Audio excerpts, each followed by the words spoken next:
आगरा से मुख्यमंत्री योगी ने बड़ा संदेश दिया है और कहा है बांग्लादेश जैसी गलती ना करें। बटेंगे तो कटेंगे, एक रहेंगे नेक रहेंगे, ये कहा मुख्यमंत्री योगी आदित्यनाथ ने। राष्ट्र से बढ़कर कुछ नहीं है, एक रहेंगे तो नेक रहेंगे और सुरक्षित रहेंगे। ये बड़ी बात मंच से मुख्यमंत्री ने कही। राष्ट्र से बढ़कर के कुछ नहीं हो सकता, कुछ नहीं हो सकता। और राष्ट्र तब सशक्त होगा जब हम एक रहेंगे, नेक रहेंगे, तभी नेक रहेंगे। बटेंगे तो कटेंगे। आप देख रहे हैं ना, बांग्लादेश में देख रहे हो ना, तो वो गलतियां यहां नहीं होनी चाहिए।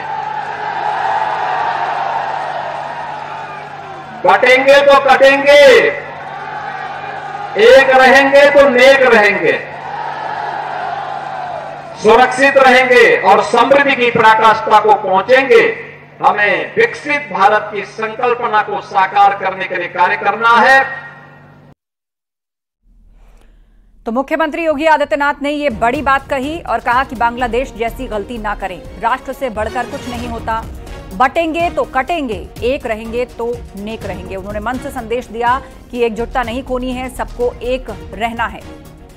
बांग्लादेश में जिस तरीके से हालात बेकाबू हुए उसका उदाहरण देते हुए उन्होंने कहा कि एक रहना है, सुरक्षित रहना है, नेक रहना है, बटना नहीं है।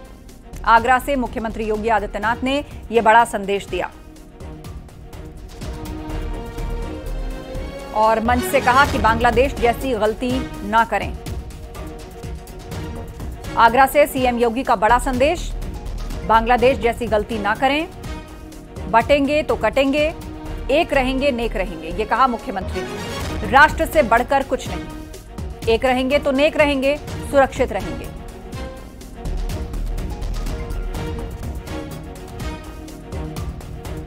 बहनों और भाइयों, राष्ट्र से बढ़कर के कुछ नहीं हो सकता, कुछ नहीं हो सकता। और राष्ट्र तब सशक्त होगा जब हम एक रहेंगे, नेक रहेंगे, तभी नेक रहेंगे। बटेंगे तो कटेंगे। आप देख रहे हैं ना, बांग्लादेश में देख रहे हो ना, तो वो गलतियां यहां नहीं होनी चाहिए। और इस पर बातचीत के लिए हमारे साथ सपा प्रवक्ता अशोक यादव जी फोन लाइन पर जुड़ गए हैं। अशोक यादव जी, एक तरफ आप लोग पीडीए की बात करते हैं, जातिगत जनगणना की बात करते हैं, और दूसरी तरफ मुख्यमंत्री मंच से संदेश दे रहे हैं बांग्लादेश का उदाहरण देते हुए कि बटना नहीं है। बट जाएंगे तो वही होगा जो बांग्लादेश में हुआ। शायद सबसे बड़ा सवाल उठता है कि माननीय योगी जी या माननीय मोदी जी हिंदू किसको मानते, हिंदू किसको नहीं मानते। देश की जो पीडीए की आबादी जिसकी संख्या लगभग 85% है, उसको योगी जी हिंदू मानते ही नहीं है ना। सवाल तो ये उठता है, अगर उनको हिंदू मानते तो उनके आरक्षण के साथ, उनके अधिकार के साथ लूट नहीं करती योगी सरकार। आपने देखा होगा 69,000 सहायक शिक्षक भर्ती में हाई कोर्ट ने मोहर लगा दी कि उनके आरक्षण में पीडीए के आरक्षण में लूट मचाई गई है योगी सरकार के द्वारा। तो सवाल यही उठता है कि माननीय योगी जी या माननीय मोदी जी की आइडियोलॉजी है, वो चुनाव के पहले वो जो सारे जो 85% पीडीए के लोग हैं उनको हिंदू मानते हैं, लेकिन जैसे चुनाव खत्म होता है, जब उनके हाथ पर हकूक की बात होती है, तब उनको हिंदू मानने से मना कर देते हैं। वो फिर उनके साथ छल करते हैं, धोखा करते हैं। और सबसे बड़ी सवाल है कि जब चुनाव आता है तो आपने एक मुहावरा सुना होगा, कंबल ओढ़ के घी पीना। तो ये योगी सरकार हिंदुत्व और राष्ट्रवाद का कंबल ओढ़ के और पिछड़े दलितों के आरक्षण का घी पी रही है और उसको चाह रही है कि उसके ऊपर कारपेट एक बिछा दिया जाए। राष्ट्रवाद और हिंदुत्व का उस रेड कारपेट के नीचे सारे जो ज्वलंत मुद्दे हैं, चाहे का मामला हो, महंगाई का मामला हो, पीडीआर लूट का मामला हो, 69,000 शिक्षक भर्ती का मामला हो, सबका जो है देखना चाहती है। ठीक है अशोक जी, हमारे साथ एसएन सिंह जी भी जुड़ गए हैं, बीजेपी प्रवक्ता। एसएन सिंह जी, सपा का कहना है मुख्यमंत्री के इस बयान पर कि वो तो पिछड़ों को हिंदू मानते ही नहीं है, वो किसके एक होने की बात कर रहे हैं और उदाहरण आरक्षण का दिया जा रहा है। यही बात तो मुख्यमंत्री जी ने कहा है कि जो नैरेटिव गढ़ने का कार्य समाजवादी पार्टी, कांग्रेस और विपक्ष के द्वारा किया जा रहा है, इसी को समझना होगा कि राहुल गांधी जी और अखिलेश जी कहते कुछ और हैं, करते कुछ और हैं। बात पिछड़ों की करते हैं, लेकिन पिछड़ों के विकास के लिए जो कर्नाटक में पैसा दिया गया था वो पिछड़े के विकास पे नहीं लगता है, वो बंटवारा करके धर्म के नाम पे तुष्टीकरण को दे दिया जाता है। सब लोगों ने देखा कि किस तरह से धर्म का विभाजन किया गया, विकास में भी धर्म का विभाजन किया। इस नाते कहा गया है कि आपको एक रहना होगा, आप जातियों में मत बटिए। जब जाति में बटेंगे तो नुकसान होगा, क्योंकि विपक्ष ही चाह हिंदू धर्म को जाति में बांट दीजिए, एक धर्म को एक कर लीजिए और बाकी जो हिंदू धर्म से नाराज हैं उनको अपने साथ लेकर एक नैरेटिव गढ़ने का कार्य किए हैं। आप देखिए, संविधान कहते हैं खतरे में है और संविधान कहाँ कहता है कि अगर कोई गलत कार्य करता है तो आप गला काट दीजिए। आप कानून का अनुपालन करिए, कानून उसको जो सजा देगी, लेकिन डायरेक्ट एक्शन वालों से भय तो सबको लगता है। संविधान कहाँ कहता है कि मस्जिदों से लाउड स्पीकर लगाकर आप कह दीजिए कश्मीर में कि या तो अपना धर्म बदल लीजिए या तो कश्मीर खाली कर दीजिए। तो भारत में देखा है, हैदराबाद में देखा है, पश्चिम बंगाल में आज देख रहा है। आपका न्यूज 18 उत्तर प्रदेश ने बड़े जिम्मेदारी से दिखाया कि पश्चिम बंगाल में जिस तरह से एक महिला को 100 की भीड़ इकट्ठा करके और मारने का कार्य कर रही है, ये क्या है? ये इसीलिए तो है कि कुल मिलाकर मुख्यमंत्री योगी आदित्यनाथ के इस संबोधन के बाद राजनीति जो है वो शुरू हो चुकी है। आप दोनों का शुक्रिया अपनी बात रखने के लिए। सीएम योगी ने आगरा में राष्ट्रवीर दुर्गादास राठौड़ की प्रतिमा का अनावरण किया। पुरानी मंडी चौराहे पर मूर्ति अनावरण के बाद सीएम योगी ने अपने संबोधन में कहा कि आगरा के कण कण में कन्हैया का वास है। यहां कला है, आस्था है, समर्पण है, विश्वास है। यही राष्ट्र निष्ठा बढ़ाती है। साथ ही उन्होंने ये भी कहा कि लगता है ये मूर्ति 10 सालों से मेरा इंतजार कर रही थी। जिस दिन कृष्ण आए उस दिन लोकार्पण हुआ है। 10 वर्ष से यह मूर्ति मेरा ही इंतजार कर रही थी।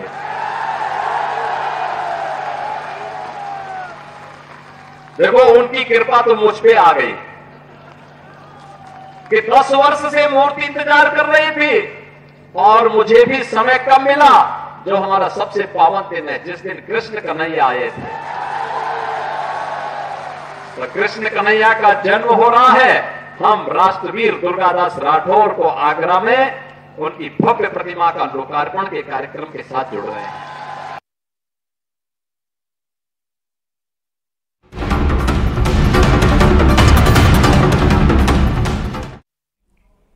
खबरों में आगे बढ़ते हैं। बसपा अध्यक्ष मायावती ने कांग्रेस पर बड़ा हमला किया है। सोशल मीडिया प्लेटफॉर्म एक्स पर उन्होंने कांग्रेस पर वार किया।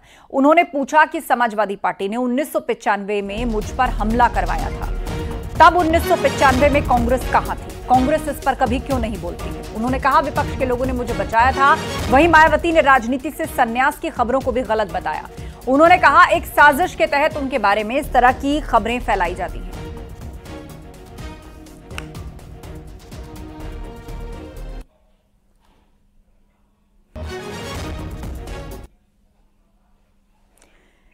तो बसपा सुप्रीमो मायावती ने कांग्रेस और समाजवादी पार्टी पर हमला बोला है और कहा है कि जब गेस्ट हाउस कांड हुआ था, मुझ पर हमला हुआ था, तब कांग्रेस कहां थी?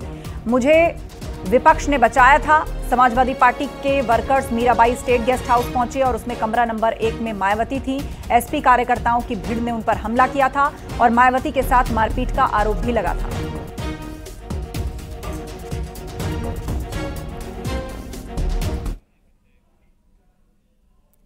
संभल में पूर्व कांग्रेस नेता आचार्य प्रमोद कृष्णम ने विपक्ष पर निशाना साधा। उन्होंने कहा कि बहन बेटियों के साथ अत्याचार से मानवता कराह रही है। विपक्ष बलात्कारियों के साथ है, हम देश की नारियों के साथ है। साथ ही उन्होंने ये भी कहा कि राहुल गांधी दूसरों की जाति पूछते हैं लेकिन अपनी जाति पर बौखला जाते हैं। अखिलेश यादव भी नाराज हो जाते हैं। उन्होंने आरोप लगाया कि विपक्ष देश को जातियों में बांटना चाहता है। बुलडोजर किसी समस्या का समाधान नहीं है, लेकिन बहन बेटियों के साथ जिस तरह से बलात्कार, अत्याचार, दुराचार, पापाचार हो रहा है, पूरी मानवता करा रही है। बंगाल में देखिए क्या हो रहा है ना, और बांग्लादेश में क्या हो रहा है। जहां तक विपक्ष का सवाल है, तो विपक्ष तो बलात्कारियों के साथ है और हम इस देश की नारियों के साथ हैं। सर, राहुल गांधी का बयान आया है, कहा कि जाति जनगणना बहुत जरूरी है। आज भी बयान नहीं दे रहे। राहुल गांधी जी सारी दुनिया में हर आदमी की जाति पूछते हैं। राहुल गांधी जी हर आदमी की जाति जानना चाहते हैं, लेकिन अपनी नहीं बताते। अगर राहुल गांधी जी से कोई उनकी जाति पूछ ले तो नाराज हो जाते हैं, संसद में भड़क जाते हैं। अखिलेश यादव भी नाराज हो जाते हैं। इस देश को जातियों में विभाजित करके, इस देश को जाति के नाम पे, धर्म के नाम पे, भाषा के नाम पे, क्षेत्र के नाम पे तोड़ना चाहता विपक्ष।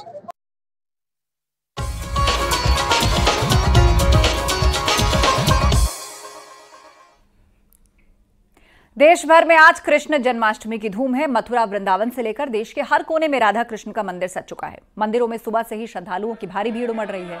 इस बार जन्माष्टमी पर द्वापर युग जैसा दुर्लभ संयोग बन रहा है। हम आपको मथुरा में जन्माष्टमी के धूम की 8 तस्वीरें दिखा रहे हैं और इनमें आप देख सकते हैं कि श्रद्धालुओं में कितना अधिक उत्साह है। श्रद्धालु नाच गाकर, ढोल डमरू बजाकर अपनी खुशी जाहिर कर रहे हैं। तो मथुरा वृंदावन में किस तरह उत्सव मनाया जा रहा है। मंदिरों को सजाया गया है, भगवान की सुबह आरती की गई, भक्तों में जबरदस्त उत्साह है। कान्हा और गोपियां बन के नृत्य करके झूम रहे हैं सभी भक्त। और किस तरह भक्ति का सैलाब उमड़ पड़ा है। सिर्फ देश से ही नहीं, विदेशों से भी श्रद्धालु यहां पर पहुंच रहे हैं। बाजारों में रौनक है, खूबसूरत लाइटिंग है, लोग खरीदारी कर रहे हैं कान्हा और उससे जुड़ी चीजों की। तो कृष्णमय हो चुका है मथुरा वृंदावन।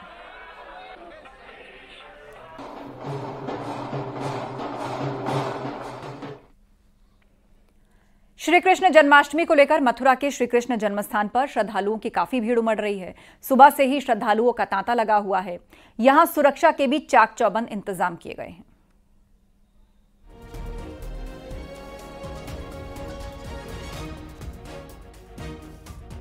इस वक्त हम श्री कृष्ण जन्मस्थान पर मौजूद हैं। आप देख सकते हैं कि सुबह से ही किस तरीके से लगातार श्रद्धालुओं का रेला यहां पर जुटा हुआ है। पूरे मंदिर परिसर को भव्य तरीके से सजाया गया है। रंग बिरंगे फूलों के साथ साथ रंग बिरंगी साज सज्जा की गई है और यहां पर भगवान के दर्शन करने के लिए श्रद्धालुओं का रेला लगातार जुटा हुआ है। सबसे महत्वपूर्ण बात यह है कि रात 11 बजे से जो प्राकट्य उत्सव है उसकी तैयारियां पूरी हो गई हैं और रात 11 बजे से उसके कार्यक्रम यहां पर शुरू हो जाएंगे। प्रशासनिक अमला पूरी तरह से मुस्तैद है। साथ ही साथ मंदिर का जो प्रबंध तंत्र है उसने भी इस बार खास इंतजामात किए हैं। सबसे महत्वपूर्ण बात यह है कि 5251वां जन्मदिवस जो है वो विशिष्ट और भव्य मनाने की पूरी तैयारी की गई है। पद्मकांति पुष्प बंगले में ठाकुर जी विराजेंगे और तमाम आकृतियां, तमाम जो पुराने समय के जो पूरे कहा जाए कि उनका वर्णन यहां पर किया जा रहा है। गर्भगृह और श्री कृष्ण चबूतरा को जो कारागार का मूल स्वरूप यहां पर दिया गया है। सबसे बड़ी बात यह है कि जैसा कि आप इन तस्वीरों में देख रहे हैं कि श्री कृष्ण जन्मभूमि का जो पुरातन वैभव है और जो उसका स्वरूप है उसका कहीं न कहीं जन्माष्टमी पर एक महोत्सव संकल्प यहां पर देखने को मिल रहा है। श्री कृष्ण जन्मस्थान सेवा संस्थान और तमाम जिस तरीके से संस्थाएं इस पूरे आयोजन में लगातार लगी हुई हैं, साज सज्जा व्यवस्थाएं लगातार की जा रही हैं। कारागार के रूप में प्रसिद्ध गर्भगृह और श्री कृष्ण चबूतरा की साज सज्जा भक्तों को अपनी ओर आकर्षित कर रही है। श्रद्धालुओं का रेला यहां पर रुक नहीं रहा है। रात 11 बजे से श्री गणेश नवग्रह आदि पूजन जो है आरंभ हो जाएगा और उसके बाद रात्रि 12 बजे भगवान के प्राकट्य के साथ संपूर्ण मंदिर परिसर में ढोल नगाड़े बजेंगे।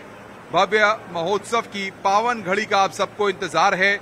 बड़ी संख्या में जो श्रद्धालु यहां पर पहुंचे हैं वो देखेंगे कि तदुपरांत किस तरीके से केसर आदि सुगंधित द्रव्यों से भगवान श्री कृष्ण के चल विग्रह मूर्छलासन में विराजमान होकर अभिषेक स्थल पर पधारेंगे और उसके बाद कामधेनु स्वरूपा स्वर्ण मंडित रजत गऊ अपने पयोधर से भगवान के श्री विग्रह का प्रथम अभिषेक करेंगी। तो सबको उस पल का इंतजार है जब रात को 11 बजे के बाद से कार्यक्रमों की शुरुआत होगी। और श्री कृष्ण जन्माष्टमी को लेकर ब्रज में चारों तरफ खुशी छाई हुई है। हर तरफ मंगल गीत गाए जा रहे हैं। नंद के घर आनंद भयो जय कन्हैया लाल की इस तरह के जय घोष से कान्हा की नगरी गुंजायमान है। वृंदावन के शरणागति श्रीनाथ जी आश्रम में श्रीनाथ जी का अभिषेक हुआ। दूध, दही, घी, शहद और शक्कर से नंद के लाला का अभिषेक हुआ। अजन्मे के जन्म की खुशी में आज पूरा ब्रजमंडल, पूरा ब्रह्मांड लालायित दिखाई दे रहा है। और आप देख सकते हैं कि इस समय न्यूज 18 की टीम जो है वृंदावन शरणागति श्रीनाथ आश्रम में मौजूद है और यहाँ पर जो महिलाएं बड़ी उत्साहित दिखाई दे रही हैं क्योंकि आज नंद के आनंद का जन्म का उत्सव है। भगवान का 5251वां जन्म उत्सव मनाया जा रहा है और आप देख सकते हैं कि महिलाओं में अलग एक तरह की खुशी है। आज लाला का जन्मोत्सव मना रहे हैं। किस कन्हैया लाल की नंद के आनंद भयो जय कन्हैया लाल की नंद के आनंद भयो। देखिए इधर देखेंगे उधर ब्रज में चहु और खुशी दिखाई देगी। हमारे साथ कुछ और मिले। आज लल्ला का जन्मोत्सव मना रही है, किस तरीके की खुशी दिखाई दे रही है, किस तरीके से मना रही है? आज सब पूरा ब्रजमंडल खुशी से झूम रहा है। आज ठाकुर जी का 5551वां वर्षगांठ है तो सभी लोग आनंद में झूम रहे हैं। किस तरीके से बधाई गा रहे हैं, किस तरीके से उत्सव की तैयारी करी है, किस तरीके से आज भगवान का जन्मोत्सव मनाएंगे, क्या तैयारी की है? ब्रजराज का जन्मदिन है, ब्रज के ठाकुर का जन्मदिन है, तो सभी ब्रज गोपियां सब हर्षोल्लास से पूरा आनंद मग्न होकर के पूरा उत्सव का आनंद ले रहे हैं। कल नंद महोत्सव का भी उत्सव का आनंद लेंगे। यही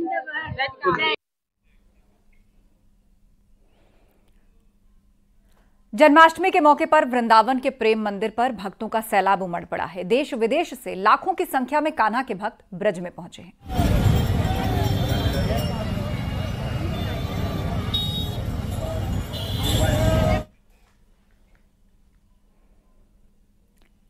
मुख्यमंत्री योगी आदित्यनाथ ने श्री कृष्ण जन्म स्थान पर पहुंचकर आरती की और दर्शन पूजन किया। इससे पहले सीएम योगी ने एक पेड़ मां के नाम अभियान के तहत पौधा लगाया और लोगों को पौधारोपण का संदेश दिया। अपने संबोधन के दौरान मुख्यमंत्री ने लोगों को जन्माष्टमी की बधाई दी।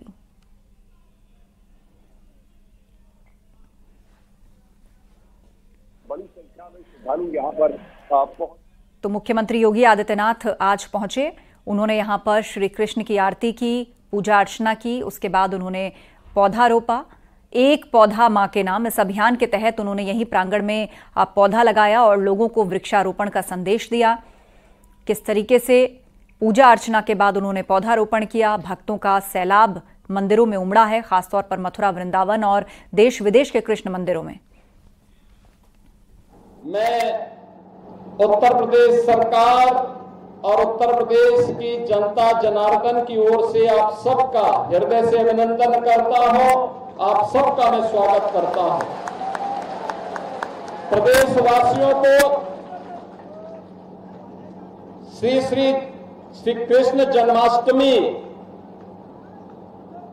की हृदय से बधाई देता हूं और प्रभु से ही कामना करता हूं सुख और समृद्धि उनकी कृपा से हमारे प्रदेश पर, हमारे देश पर बरसता रहे और जिस धर्म के पथ का अनुसरण करने, जिस सत्य और न्याय की स्थापना का संदेश उन्होंने आज से 5000 वर्ष पूर्व दिया था, हम उस मार्ग का अनुसरण करते हुए लोक मंगल के और राष्ट्र मंगल के इस अभियान के प्रति पूर्ण समर्पण भाव के साथ कार्य कर सके, इसके लिए आप सबके प्रति मैं हृदय से एक बार फिर से बधाई देता हूं। संगम नगरी प्रयागराज में भी जन्माष्टमी का पर्व बड़े ही आस्था और श्रद्धा के साथ मनाया जा रहा है। इस मौके पर यमुना किनारे स्थित इस्कॉन मंदिर में खास तैयारी की गई है। श्री कृष्ण और राधा रानी का कोलकाता, बेंगलुरु और दिल्ली से मंगाए गए फूलों और फलों से भव्य श्रृंगार किया गया। भगवान श्री कृष्ण और राधा को वृंदावन के कारीगरों की ओर से तैयार की गई रत्न जड़ित पोशाक पहनाई जाती है। जन्माष्टमी और राधा अष्टमी के लिए ये पोशाक करीब 5 लाख रुपए में तैयार कराई गई। रात 11 बजे मंदिर में महाभिषेक किया जाएगा और इसके लिए 51 तीर्थों की पवित्र नदियों, कुंडों और सरोवरों का जल मंगाया गया।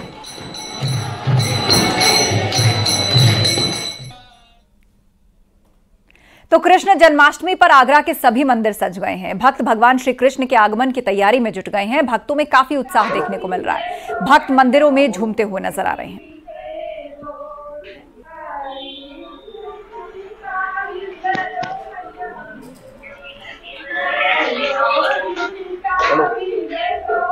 हाँ बोलो। यूपी में लागू हो सकती है नई पेंशन स्कीम। केंद्र की तर्ज पर स्कीम लागू करने की तैयारी चल रही है। यूनिफाइड पेंशन स्कीम लाने पर मंथन शुरू हो चुका है। वित्त विभाग ने यूपीएस पर मंथन शुरू कर दिया है। राज्य के करीब 17 लाख कर्मचारियों को इसका लाभ मिलेगा।